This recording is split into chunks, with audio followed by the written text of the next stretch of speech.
आपको supreme court के उस फैसले के बारे में बताते हैं जिसकी पूरी देश में आज चर्चा हो रही है। पूरे देश में यह फैसला धार जिले के भोजशाला को लेकर आया है, जहां बसंत पंचमी के मौके पर हिंदू पक्ष ने सरस्वती पूजा करने की इजाजत मांगी थी, जबकि मुस्लिम पक्ष का कहना था कि वसंत पंचमी का त्योहार शुक्रवार को जुमे की नमाज के दिन पड़ रहा है, इसलिए मुस्लिम पक्ष जुमे की नमाज के लिए इस स्थान में कोई बदलाव नहीं करेगा। यह एक ऐसा सांप्रदायिक मुद्दा है जिसके कारण पहले भी कई बार हिंसा हो चुकी है, लेकिन आज सुप्रीम कोर्ट ने इस मामले में एक नया फैसला सुनाया है। क्या है वो फैसला?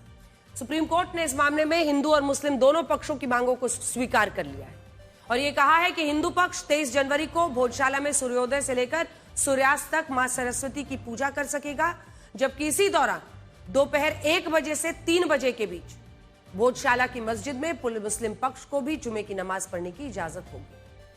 हालांकि इस दौरान प्रशासन को दोनों पक्षों के लिए अलग अलग जगह निर्धारित करनी होगी, सुरक्षा के पुख्ता इंतजाम करने होंगे, आने जाने के लिए अलग अलग दरवाजे द्वार देने होंगे, विशेष पास की भी व्यवस्था करनी होगी।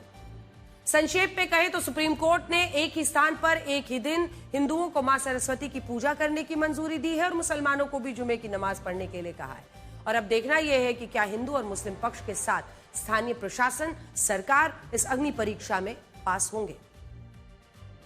ऐसा हम इसलिए भी कह रहे हैं क्योंकि साल 2013 और 2016 में जब वसंत पंचमी और जुमे की नमाज एक ही दिन पड़ी थी, तब भोजशाला में हिंसा भड़क गई थी और उस वक्त यह भी कहा गया कि सियासी कारणों से भोजशाला को दूसरी अयोध्या बनाया जा रहा है। लेकिन हिंदू पक्ष ने यही सवाल उठाया कि जब सर्वे रिपोर्ट में मस्जिद की जमीन पर मंदिर होने के साक्ष्य मौजूद हैं, तो हिंदुओं को भोजशाला से दूर क्यों रखा जा रहा है, जबकि मुस्लिम पक्ष इस दावे को गलत मानता है। उसका कहना है कि यह मस्जिद मंदिर के हिस्से से अलग है।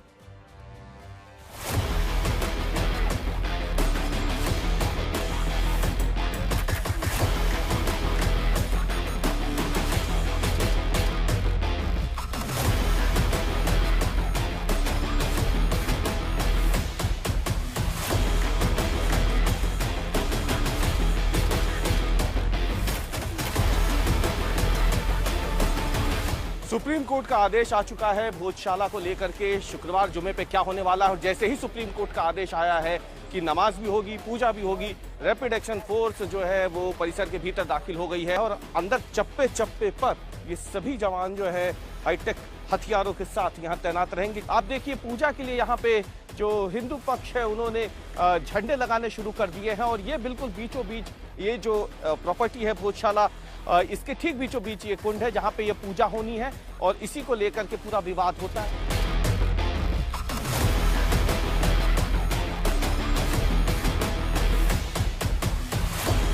तैयारियां हमारी पूरी चाक चौबंद हैं। कानून व्यवस्था को देखते हुए 8000 से भी अधिक पुलिस बल, बहुत से एग्जीक्यूटिव मैजिस्ट्रेट्स, ड्रोन की व्यवस्था, कैमरों की व्यवस्था, आरएएफ का बल, सभी प्रकार की व्यवस्थाएं हैं। किसी भी स्थिति में हम कल के दिन कानून व्यवस्था की स्थिति सामान्य रहे, उसमें किसी भी प्रकार का विघ्न ना पड़े, ये हमारा परम इसमें कर्तव्य है। मध्य प्रदेश के धार जिले में स्थित भोजशाला का नाम राजा भोज के नाम पर पड़ा है, जो मां सरस्वती के अनन्य भक्त थे और मां सरस्वती को हिंदू धर्म में विद्या, बुद्धि और ज्ञान की देवी माना गया है। ऐतिहासिक साक्ष्यों में इस बात का स्पष्ट रूप से उल्लेख है कि साल 1034 में राजा भोज ने यहां नालंदा और तक्षशिला जैसे एक संस्कृत महाविद्यालय की स्थापना की थी, जिसे बाद में भोजशाला के नाम से जाना गया।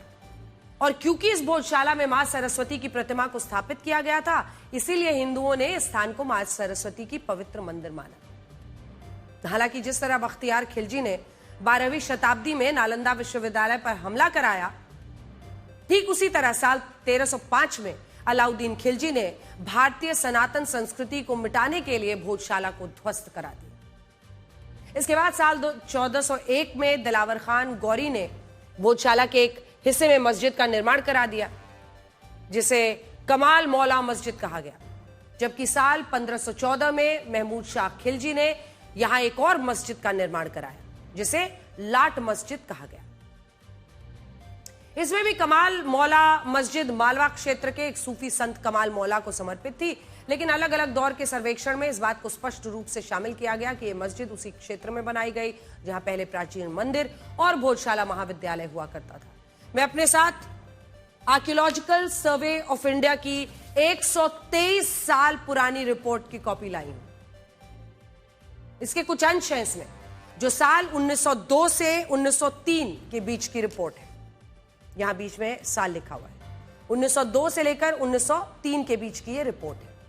अंग्रेजों ने अपनी इस रिपोर्ट में कैप्टन बार्न्स के हवाले से यह लिखा था कि मस्जिद के भीतर पाए गए प्रतीकों, कई प्रतीकों, रिपोर्ट में लिखा है कि मस्जिद के भीतर पाए गए कई प्रतीकों और शिलालेखों से यह प्रतीत होता है कि यह मस्जिद एक हिंदू मंदिर के स्थल पर और बड़े पैमाने पर उसी मंदिर से लिए गए निर्माण सामग्री से बनाई गई, जिसे स्थानीय निवासी राजा भोज की पाठशाला के नाम से जाना जाता था। इसी रिपोर्ट में आगे यह भी लिखा है कि मस्जिद के किस कक्ष में, हमने हाईलाइट करके ये तमाम बिंदु लाए हैं लेकिन आपके लिए पढ़ना मुश्किल होगा, मस्जिद के किस कक्ष में मुस्लिमों द्वारा नमाज पढ़ी जाती थी। उस कक्ष के 2 स्तंभों पर संस्कृत वर्णमाला, हिंदू प्रतीक पाए गए। कुछ दीवारों पर संस्कृत के शिलालेख तक मौजूद होने का दावा इसी एएसआई की रिपोर्ट में है, जिससे यह साबित होता है कि जिस जगह मस्जिद बनी वहां पहले मंदिर हुआ करता था। साफ साफ लिखा हुआ है एएसआई की रिपोर्ट में।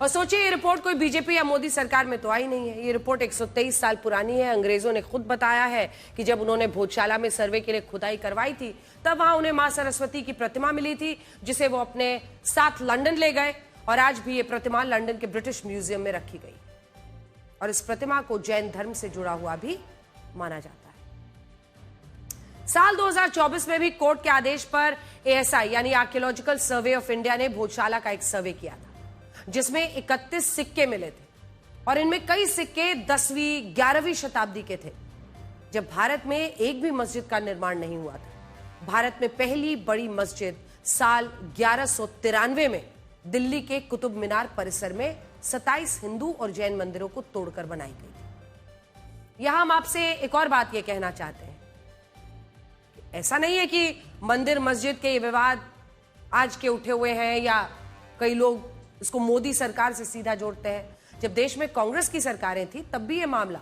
अदालतों तक पहुंचा, लेकिन इसके बाद साल 1991 में कांग्रेस एक ऐसा वर्शिप एक्ट लेकर आई जिसने अयोध्या को छोड़कर बाकी सभी मामलों में धार्मिक स्थलों को लेकर 15 अगस्त 1947 की यथास्थिति लागू कर दी, जिससे हिंदू पक्ष ने अपने प्राचीन मंदिरों पर दावा करने का भी कानूनी अधिकार खो दिया। और यह भी तब हुआ जब देश में 1800 से अधिक मस्जिदों और इस्लामिक ढांचों के नीचे मंदिर होने का दावा किया जाता है। और यह जानकारी हम जिस पुस्तक के हवाले से बता रहे हैं उसका नाम है Hindu temples what happened to them, यानी हिंदू मंदिर उन्हें क्या हुआ। इसी पुस्तक के मुताबिक उत्तर प्रदेश में सबसे ज्यादा 299 मंदिर मस्जिद के विवाद है। कर्नाटक में 192, तमिलनाडु में 175, गुजरात में 170, राजस्थान में 170, मध्य प्रदेश में 153 मस्जिदें और इस्लामिक ढांचे ऐसे हैं जिन्हें लेकर यह कहा जाता है कि इनका निर्माण प्राचीन मंदिरों को तोड़कर उनके मलबे से हुआ है।